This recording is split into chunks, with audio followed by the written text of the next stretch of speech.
लंबी कविता है, लेकिन उसका भाव यह है कि मनुष्य जब जन्म लेता है तो नारी माँ के रूप में उसको न केवल जीवन प्रदान करती है, बल्कि वो हर तरह से, हर मौसम से, हर प्रकार से सुरक्षा प्रदान करती है। और जब तक वो सुरक्षित एक अच्छा बालक मजबूत नहीं बन जाता, तब तक उसका उतना ध्यान रखती जितना दुनिया में और कोई विकल्प नहीं है कि उतना दूसरा ध्यान रखे। क्योंकि माँ का जो प्रेम होता है वो हमेशा अनकंडीशनल रहता है। कई बार माँ को खोने के बाद ही इसका एहसास होता है, और बाद में फिर कोई भी इलाज इसका नहीं है आत्मग्लानि या पश्चाताप के अलावा।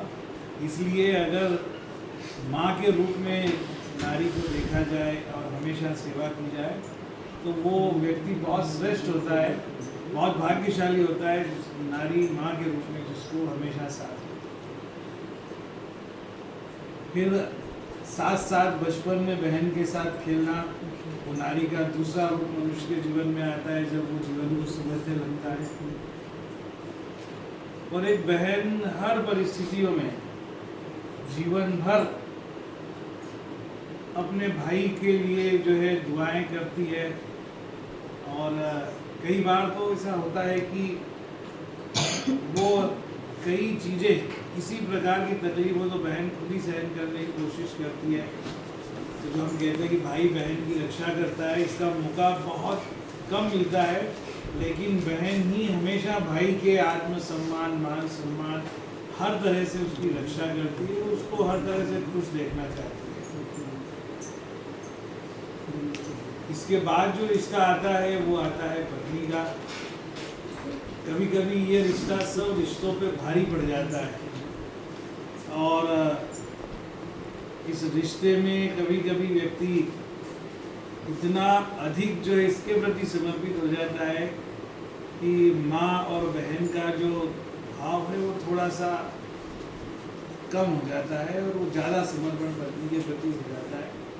कारण ऐसा ही कोई एक जीवन हमेशा के लिए अपने पेरेंट को छोड़कर दूसरे परिवार में आता है। पीछे का ले लीजिए, पीछे का। और स्टार्टिंग में भले ही वैवाहिक जीवन में कुछ चीजें आती हैं, लास्ट में हम यही कहेंगे कि एक लंबा वैवाहिक जीवन जीने के बाद हर इंसान ये अनुभव करता है कि शायद ये साथी ना होता तो माँ और बहन के बाद जो जीवन में आगे बढ़ने के अवसर आए उसमें मैं आगे नहीं बढ़ पाता, है ना। हर पुरुष की प्रत्येक सफलता के पीछे ये जीवन साथी का साथ बहुत ज़्यादा रहता है। हम कई बार इस मूल्य को आंकते ही नहीं, क्योंकि पत्नी का जो समर्पण रहता है उसमें कभी भी वो भी इतना अनकंडीशनल रहता है कि कोई लेने का भाव होता ही नहीं। हम चाहे कितने ही बड़े अधिकारी और कितने ही बड़े पैसा कमाने वाले हो जाए, लेकिन एक एक्चुअल प्रेम और अनकंडीशनल लव जो पत्नी से मिलता है, ये हमारे इंडियन कल्चर की बहुत बड़ी विशेषता है। हम अगर अपने प्राचीन संस्कृति में जाएं तो हमें पता चलेगा कि माँ के रूप में, बहन के रूप में, पत्नी के रूप में जो जीवन जीने वाली नारियाँ थी वैदिक काल में, जिनको हम गार्गी, मैत्रेयी, घोषा, अपाला, ये सब जैसे बड़े बड़े ऋषियों की कोई पुत्रियाँ थी, ऋषियों की पत्नियाँ थी। और ये उनका केवल कर्म और व्यवहार और चरित्र का बल था कि भगवान विष्णु को भी उनके सामने बालक बनकर झुकना पड़ा। इसलिए नारी शक्ति के सामने भगवान शंकर को भी झुकना पड़ा। जितने भी युग है, जब जब पुरुष अपने नियंत्रण से बाहर हुआ और विध्वंस की ओर बढ़ा, तो हमेशा नारी की वजह से ही वो विध्वंस से सृजन के रास्ते पर चला है और सृजन के रास्ते पर गया है। तो इस बात को हम हमेशा ध्यान में रखें। और आज के ज़माने में तो नारी सेना से लेकर जीवन के हर क्षेत्र में गाड़ी को आगे बढ़ा रही है। इसलिए वास्तव में नारी का जो समर्पण, उनका कार्य, व्यवहार, जीवन, त्याग, ये सब जो है ये बहुत मनुष्य के लिए प्रेरणादायी होता है, और उसका मान सम्मान करना हमारी प्रत्येक व्यक्ति का कर्तव्य है। अब सामाजिक व्यवस्था है कि पश्चिम संस्कृति का प्रभाव होने के कारण कई तरह की छोटी मोटी विकृतियाँ सामाजिक जीवन में आ जाती है, जिसकी वजह से हम नारी का वो सम्मान जिसकी वो असली हकदार है तो कई बार हम उसे नहीं दे पाते। लेकिन ये माना जाता है कि जो समाज नारियों की पूजा नहीं करता, नारियों का सम्मान नहीं करता, वो समाज का पतन सुनिश्चित होता है ना। इसीलिए कहा गया ना, यत्र नार्यस्तु पूज्यन्ते रमन्ते तत्र देवता।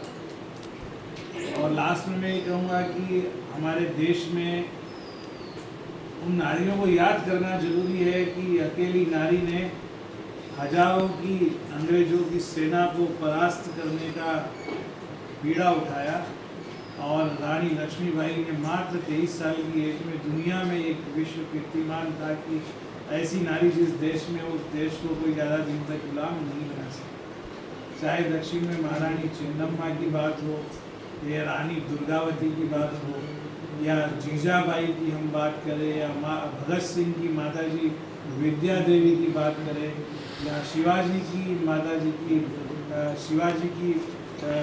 माताजी की जीजाबाई की बात करें, किसी जितने भी हमारे यहाँ वीर बहादुर हुए कहीं न कहीं वो उनका पौरुष, वो उनकी वीरता किसी न किसी माँ की गोद में ही पली बड़ी है।